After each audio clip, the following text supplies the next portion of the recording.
mais. Amém? Eu quero compartilhar com você uma palavra breve, porque o meu tempo é breve aqui hoje. Então, eu quero falar sobre graça e verdade. Fala assim comigo, graça e verdade. Olha só, a palavra de Deus, ela é poderosa para mudar circunstâncias na nossa vida. O obreiro Evandro esteve aqui ministrando há pouco tempo a palavra da oferta, da generosidade, e ele falou sobre a importância de declararmos a palavra. Você sabe que a sua boca tem poder. Quando você fala algo, você é um profeta de Deus. E tudo que você fala, existe uma grande probabilidade de acontecer. Por isso nós temos que ter muita sabedoria daquilo que nós falamos. Porque quando nós falamos algo, nós liberamos uma sentença profética no mundo espiritual. Nós trazemos à existência o que não existe. Eu pergunto para você, um cristão pode ser amaldiçoado, sim ou não? Há uma dúvida pairando no ar. Um cristão, filho de Deus, pode ser amaldiçoado, sim ou não? Não. Mas por que não? Você não precisa apenas dizer não, mas tem que ser o porquê. Por que você tem certeza que um cristão não pode ser amaldiçoado? Porque ele já é abençoado. Por que mais? Ah, lá, ó. Aquela cruz lá não é só um enfeite. Ela te faz lembrar que um dia Jesus morreu numa cruz. E sobre ele foi toda maldição. Maldito todo aquele que for pendurado no madeiro. Se ele foi maldito, é para nós nos tornarmos benditos. Então nós somos benditos do Senhor, amém? Nenhuma maldição tem poder contra a nossa vida, porque nós estamos em Cristo. E a Bíblia diz que quem está em Cristo é nova criatura. As coisas velhas já passaram, tudo se fez novo. Nós fazemos parte de uma nova aliança, e essa nova aliança envolve Cristo Jesus. Fala assim comigo, nenhuma maldição tem poder contra a minha vida, porque eu sou abençoado. Amém? Essa é a verdade. Pastor, mas eu estou olhando para a minha vida, e eu não estou vendo essa bênção que o Senhor está falando. É porque você está olhando com olhos naturais. Seja uma Cecília. Se você prestou atenção na consagração, você está entendendo que eu estou falando por parábolas. Seja uma Cecília, aquela que vê além do natural. Crente é isso. Nós andamos com os nossos pés aqui na terra, mas a nossa cabeça está lá no céu. Nós não somos cidadãos dessa terra. Nossa pátria é o céu. Nós não temos inimigos nessa terra. Nosso inimigo é o diabo. E ele já foi derrotado. Quando Jesus morreu naquela cruz, ele nos deu vida.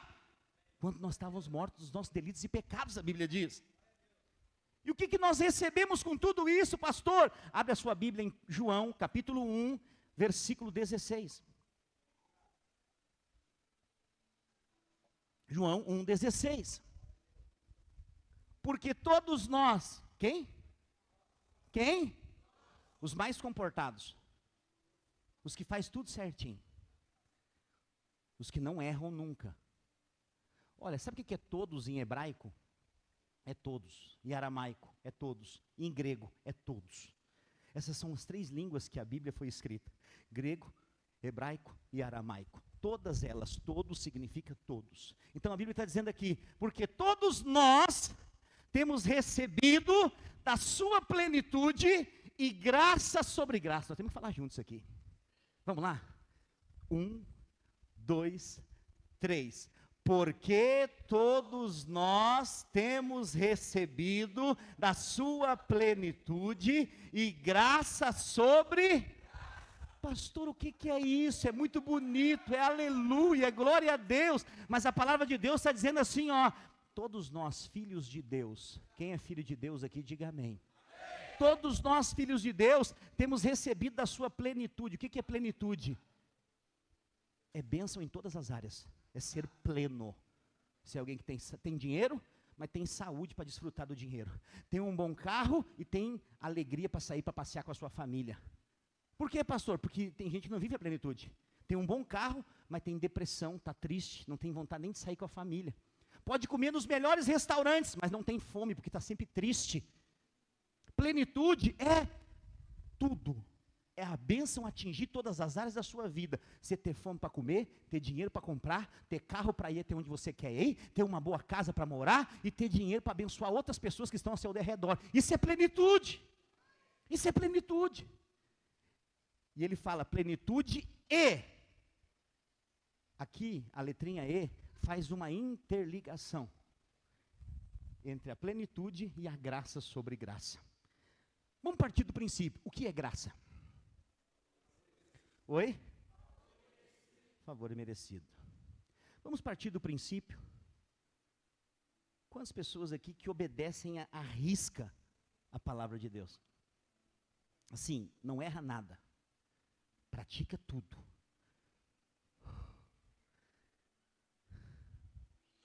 Ninguém levantou a mão. É porque você é sincero. Ninguém consegue. É ilusão. É ilusão. Ninguém consegue viver na prática tudo. Entendeu o que eu estou dizendo? Então, ninguém pelo seu mérito pode receber algo de Deus. Ninguém. Ah, eu fiz tal coisa, então Deus tem que me dar tal coisa. Não, não funciona assim. Deus não trabalha pelo mérito. Deus trabalha pela graça. E o que é graça? Favor merecido. Que susto. Favor imerecido. Agora vamos melhorar. Tem gente aqui que está assistindo, você é intelectual, lê, sabe de tudo, entende as palavras difíceis, mas tem alguém que está na nossa câmera aqui, assistindo em casa, que é simples, não conhece essas palavras mais difíceis, imerecido. O que é isso, pastor? Eu resumo assim, é Deus dando tudo para quem não merece nada. É o filho cara de pau, sabe? Aquele filho que aprontou o dia inteiro, mas quando o pai chega do trabalho, ele fala, eu quero chocolate. Ele não merece, merece ou não merece? Ele não merece, ele se comportou mal. Mas nós fomos treinados com a mente do Papai Noel. É ou não é? Desde a sua infância. Você nunca teve raiva do bom velhinho? Ele só dá presente para quem se comporta. É ou não é? Ê, velho miserável. Se comportou direitinho, passou de ano, o bom velhinho vai trazer uma bicicleta. Eu nunca ganhei ela. Sério. Um dia eu fiz um plano. Falei, dia 24, se ele vem à noite mesmo, eu vou botar uns arame farpado no telhado, vou acabar com esse velho. Já que eu não vou ganhar nada mesmo. Nós somos treinados desde a infância para ter a mente do Papai Noel. Se comportou bem, recebeu. Se comportou mal, não ganha nada. Mas por que a mente foi treinada para esse estilo e essa cultura de vida? Essa é uma verdade ou uma mentira? Fala mais alto, essa é uma verdade ou uma mentira? Meu Deus, você acredita em Papai Noel até hoje? Vou acabar com o seu sonho. Eles não existem. Minha filha pequena, ensinei para ela. Ela falava, pai, mas como assim? Ele parece um velhinho tão bom. Eu falei, ele é um velho gordo mentiroso. Eu caí na asneira de falar isso para ela, de tanto tentar explicar. Eu falei isso. Aí nós estamos no shopping. E ela comigo de mão dada. Passamos na frente da árvore de Natal e tem um bom velhinho sentado lá. Ele inventou de chamar ela. Ho, ho, ho, menininha, vem cá. Ela falou, sai para lá, seu gordão mentiroso. Eu falei, não fala isso, guria. Ela falou, mas o senhor me falou lá em casa. Eu falei, mas não era para falar aqui. Eles aprenderam desde pequeno. Porque eu sou bobo de certo? Calcula comigo, você trabalha que nem um louco. Calcula comigo. Você compra o presente que seu filho quer. Quem ganha a glória é o Papai Noel. Seu filho diz, Papai Noel, que é bom esse meu pai aqui, não vale nada. Entendeu o que eu estou dizendo? Parece brincadeira, mas é uma mentalidade sendo inserida desde a infância. Porque, na verdade, o Papai Noel não quer roubar a figura paterna do Pai da Terra. Quer roubar a figura paterna do Pai do Céu. Por que eu estou falando de Papai Noel se nem é Natal, pastor? É porque eu estou falando de graça. Papai Noel dá tudo para quem merece. O Papai do Céu dá tudo para quem não merece. A graça é Deus dando tudo para quem não merece nada. Essa é a graça de Deus sobre nós, diga amém. Só que aqui está falando graça sobre, é o que Deus tem para nós. Como que eu explico, pastor, graça sobre graça? Quem aqui já foi na praia? Eu sei que teve alguns que foram pela primeira vez esse ano. Amém, glória a Deus. É bom conhecer o mar. A Silvana fez um tour. Achei que ela estava em Beverly Hills. Olha só, então você está lá na praia. Você vai na beira do mar. Você entra, pastora Daíra, não muito fundo. Vai indo. De repente vem uma onda. Você nunca foi na praia e fez aquele negócio de ir um pouquinho até a cintura, assim, a onda vem, você se joga, a onda te leva lá na beirada? Eu já fiz isso. Só que às vezes, vem uma onda atrás da outra. Aí você não consegue pegar a onda e cai. Quando você levanta, vem outra, derruba de novo. Você levanta, tem uma hora que você precisa de ajuda, ou você vai se afogar. É assim ou não é? Graça sobre graça é justamente isso. Você é abençoado, aí quando você pensa que já recebeu bastante, Deus vem te abençoar mais ainda. E de repente você acha, obrigado Jesus, é tudo que eu preciso. E vem outra onda aí. Essa é a promessa de Deus. Quantos querem graça sobre a sua vida? Quando você fala assim, uau, obrigado Senhor, até aqui o Senhor tem cuidado de mim, Ebenezer, obrigado. Aí ele vem com mais onda, porque a gratidão atrai o favor. Então quando você é grato, você recebe graça sobre graça. Mas pastor, por que essa palavra não é pregada na maioria das igrejas? Porque infelizmente a lei é pregada hoje. E se nós continuarmos aqui no versículo 17, por favor. Ele está falando de graça sobre graça, e ele começa o versículo 17 dentro do mesmo contexto. Lembre-se, um texto fora de contexto gera um pretexto. Então você precisa entender a Bíblia dentro do contexto. Ele começa falando, porque a lei foi dada por intermédio de Moisés. Quem foi Moisés? Foi um homem de Deus, que viveu no seu tempo e foi escolhido para libertar o povo que estava escravizado no Egito. Moisés foi aprovado ou reprovado? Ai, ai, ai. Ele entrou na terra da promessa, sim ou não? Não. Prossigamos. Então, a lei foi dada por Moisés.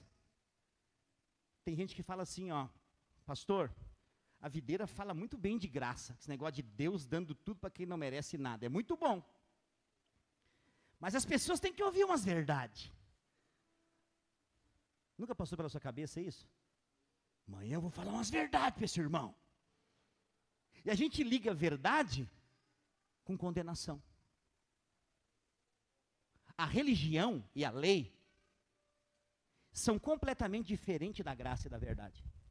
Não está no mesmo ciclo de fala, amém? Quando alguém fala assim, vou falar umas verdades, deveria falar da graça, porque a graça e a verdade estão sempre juntas. Quantos estão entendendo? Diga amém. Então ele fala assim, porque a lei foi dada por intermédio de Moisés, mas a graça e a verdade vieram por meio de, quem é maior, Moisés ou Jesus? Jesus é maior que Moisés, sim ou não? Com certeza. Mas Moisés hoje é mais pregado nas igrejas do que Jesus. Hoje Moisés é mais falado do que Jesus. Por quê? Porque a lei é anunciada. O que é a lei? A lei produz condenação. Você vem num culto como esse, para receber uma palavra, para se alimentar espiritualmente. E aí quando a lei entra, ela produz condenação, porque a lei não aprova ninguém diante de Deus. Nenhum homem consegue servir a Deus debaixo da lei.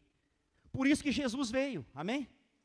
A lei não é ruim, amém? A lei não é ruim, a lei é boa, foi Deus quem fez. Mas a lei não foi feita para o homem praticar. Está cheio de gente que fala assim, pastor, mas tem que ensinar a lei coloca o pessoal no prumo, nos eixos. Não! A lei passou. A lei se tornou caduca, obsoleta. Porque Cristo, ele disse, eu não vim abolir a lei, mas eu vim cumpri-la. E aí o que ele faz? Ele cumpre a lei, ele leva sobre si as condições e as condenações da lei, e Ele coloca você nele. E agora você está em Cristo. E a Bíblia diz que aquele que está em Cristo é nova criatura. Por que é nova criatura? Não está mais debaixo da lei, e sim da graça. Porque quem está em Cristo não precisa fazer nada, só precisa crer no que Jesus fez.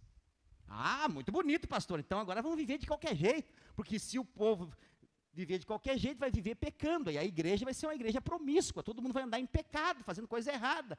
Agora, você acha que alguém pode mudar alguém? É só Deus quem muda as pessoas. É só Deus. A minha esposa tentou me mudar durante 10 anos. Nunca conseguiu. Porque ninguém consegue mudar ninguém. Mas Jesus me pegou um dia só. Acabou. O homem velho morreu, o novo homem nasceu e uma nova vida se estabeleceu. Essa é a verdade, porque Deus pode mudar todas as coisas. Mas não é debaixo da lei, de um código de conduta, de normas. Um dia alguém falou assim, se colocasse os 10 mandamentos nas escolas, as escolas estariam muito melhor. Você acha? Eu não acho. Os 10 mandamentos não podem mudar ninguém. A não ser colocar as pessoas com medo de Deus. Ah, pastor, mas nós precisamos saber da lei. Olha, eu vou dizer, eu acho que não tem, se tiver um ou dois que se salva aqui, que sabe qual que é os 10 mandamentos. É, pastor, eu não sei mesmo. Vou chamar uns 3 aqui para me recitar os 10 mandamentos. Alguns já começaram a se encolher na cadeira para baixo. Por que as pessoas querem colocar os 10 mandamentos nas escolas? Porque elas acham que um código de regras pode mudar as pessoas. Não faça isso, não beba aquilo, não pegue isso. E aí coloca ali na parede um monte de código de conduta, em que as pessoas vão chegar aqui a cada culto, vão olhar para aquele código de conduta e nunca vão se achar dignas de servir a Deus. E vão viver uma vida completamente triste, porque elas para Deus acham que nunca vão ser aceitáveis. Quando na verdade o que precisa ser anunciado é o que Jesus mandou anunciar. O Evangelho. E o que é o Evangelho, pastor? É o poder de Deus para todo aquele que crê.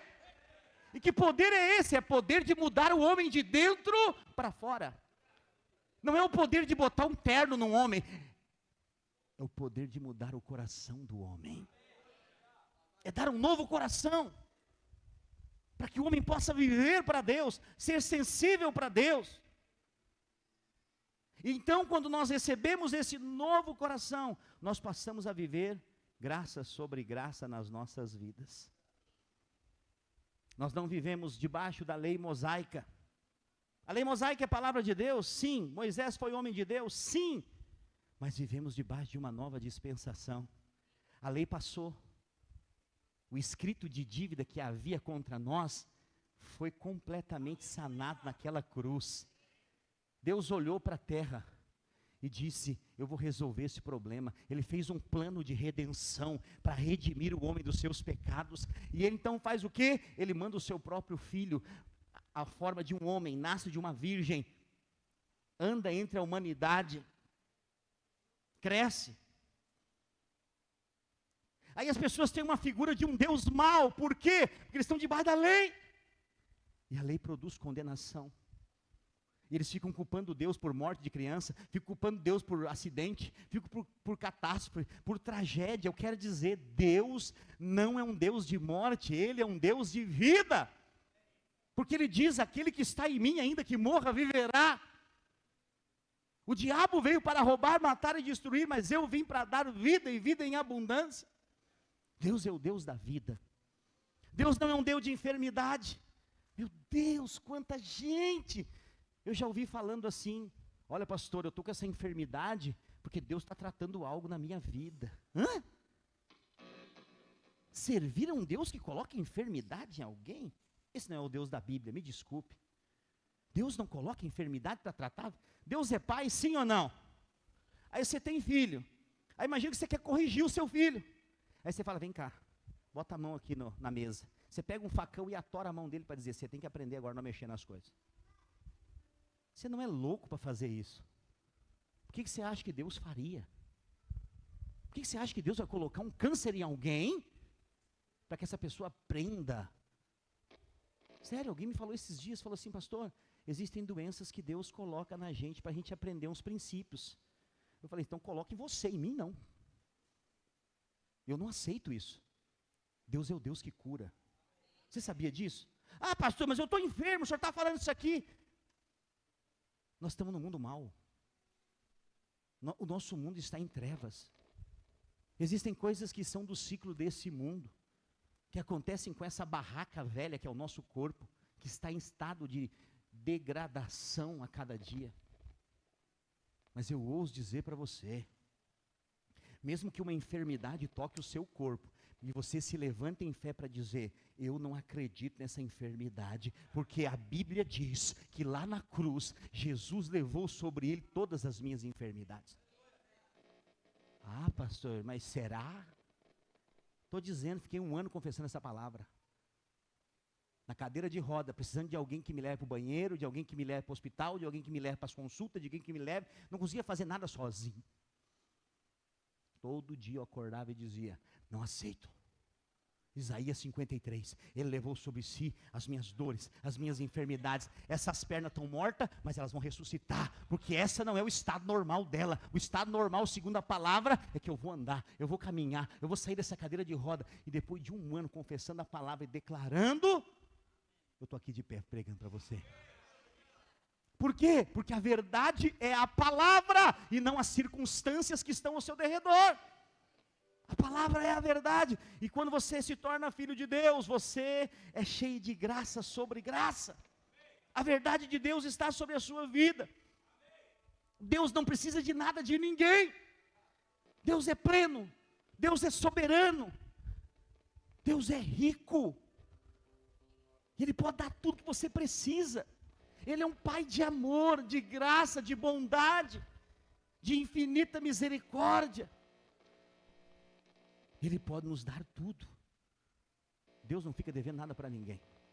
A pastora falou que Deus não pede nada para ninguém, mas é aquele jovem que estava lá, no meio daquela multidão, com 5 pães e 2 peixes, Jesus pediu para ele. Jesus pediu emprestado. Quando Jesus te pede algo emprestado, você deveria pular ligeiro e dizer, toma aqui, Senhor. Porque Ele não precisa de nada. Se Ele está pedindo algo, tem cheiro de milagre. Aquele jovem estava só com aquele lanchinho. Era o lanchinho dele. Ele foi ouvir a pregação de Jesus. E ele foi o único que levou um lanchinho. Jesus pegou o lanche dele. Os discípulos falaram, só tem só isso aqui, né, Senhor? Jesus nem deu bola para a voz de incredulidade dele, sabia? Jesus ignorava a incredulidade. Ele traz aqui. Obrigado, Pai. Eu te dou graças. Quando ele baixou, ele começou a multiplicar. Sabe o que a Bíblia fala sobre esse acontecimento? Que todos comeram até se fartar. Sabe o que é se fartar? Você sai daqui domingo, vai enriquecer as lancherias aí de Canoas?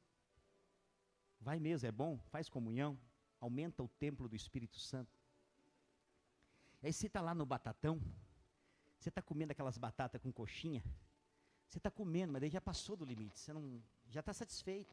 Mas tem mais 5 coxinhas ali, uma porçãozinha de batata, você fala, não vou deixar isso aqui, vamos comer. Você vai comendo, você passa, você se empanturra. Você volta para casa, vai dormir 3 horas da manhã, porque a barriga está cheia. Tem um monte de gente rindo, acontece com você, né? Aí uns falam assim, fazer um chazinho de boldo. Come 300 quilos de coxinha assada e acha que um chá de boldo vai resolver o problema. Mas seja feliz, amém? Seja feliz, seja feliz. Esse milagre que fala é exatamente isso. Eles comeram até se fartar. O menino estava no meio deles, sim? Sim ou não? Sim. Aquele menino, talvez com aquela porção que ele trouxe, ele comeria por um momento. Mas a Bíblia diz que ele se fartou. Quando você coloca nas mãos aquilo que Deus pede, Deus faz você farto. Farto de bens, farto de recursos, farto de alegria, farto de vida. Farto de vida. Pastor, como é que eu faço para receber vida de Deus? Dá vida para Ele. A semente gera segundo a sua espécie. Plantou limão, vai colher limão. Plantou laranja, vai colher laranja. Quando você entrega a sua vida para cuidar, para levar outras vidas a Deus, você vai viver longos dias nessa terra. Você vai receber muita vida. Olha esses missionários que ganham milhões de pessoas, eles vivem anos. Está cheio de gente procurando o segredo de viver longos dias na terra, saudável, com plenitude, amém? Não é viver, numa cama a vida inteira, não, é viver na plenitude. Deus tem isso para nós. Deus nos chama para cuidar de vidas, amém? Ele não fica devendo nada para ninguém. Ele precisou pregar. Ele falou, presta o teu barco aí. Ele pediu o barco de Pedro emprestado. Ele estava na beira do rio, ele pediu o barco de Pedro, porque era uma multidão de pessoas, então ele subiu para que a sua voz se propagasse melhor e as pessoas não o sufocassem. Ele pregou. Pedro emprestou o barco, sim ou não? Sim. Qual que era a condição de Pedro antes de emprestar o seu barco para Jesus? Falência.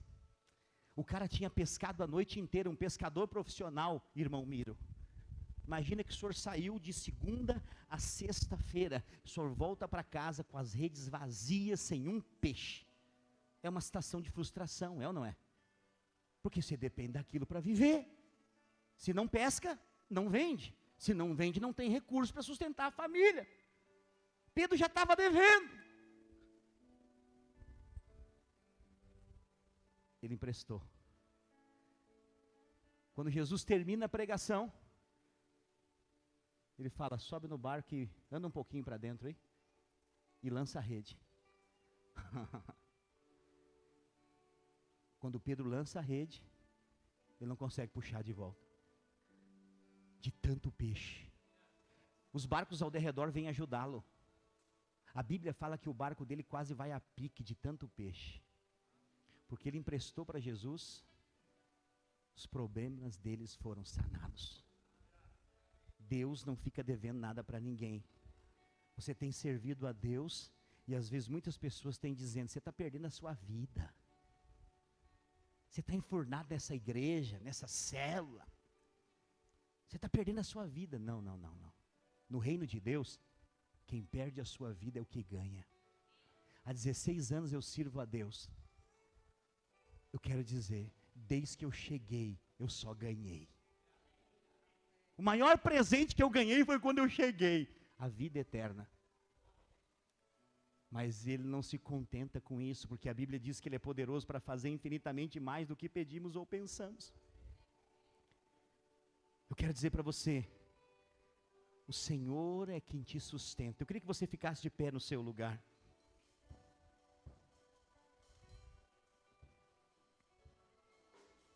Graça e verdade. Graça e verdade. Não tem nada a ver com lei. Por quê? Quando você olha em João, volta lá para mim, por favor. João 1, 16, 17.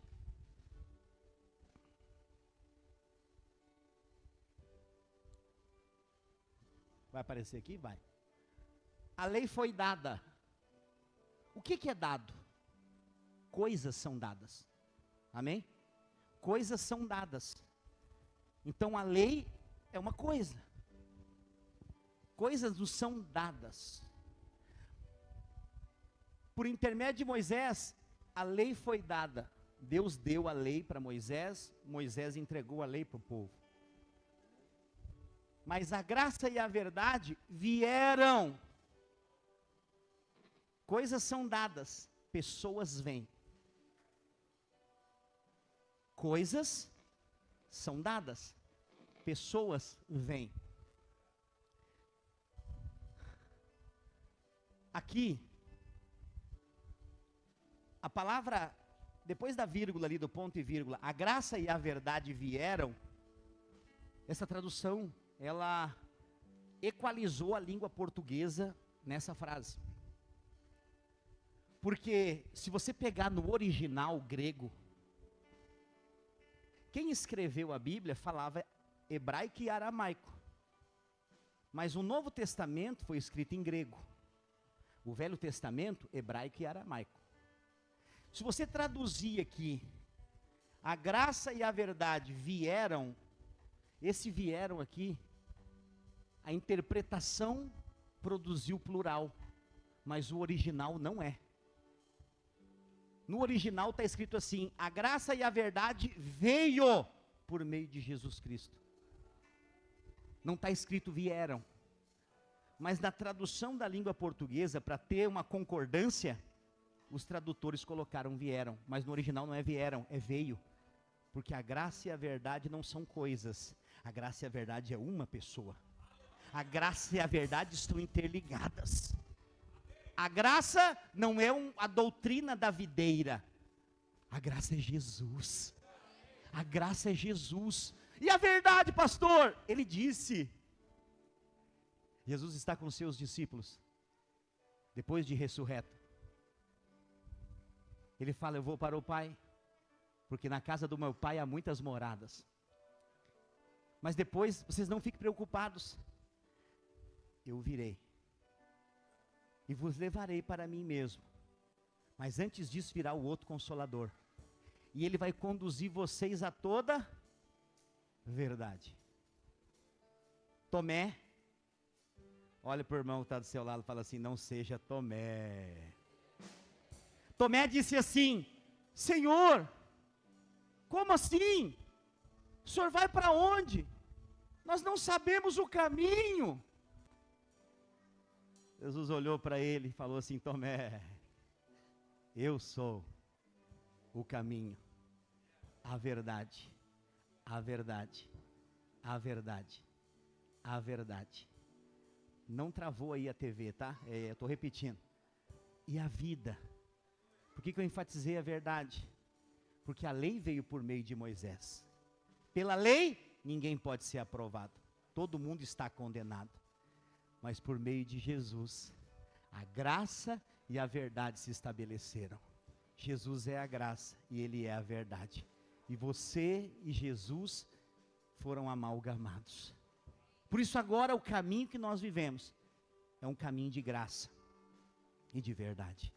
Quero dizer para você hoje, existe uma sentença de identidade que você precisa ter em nome de Jesus.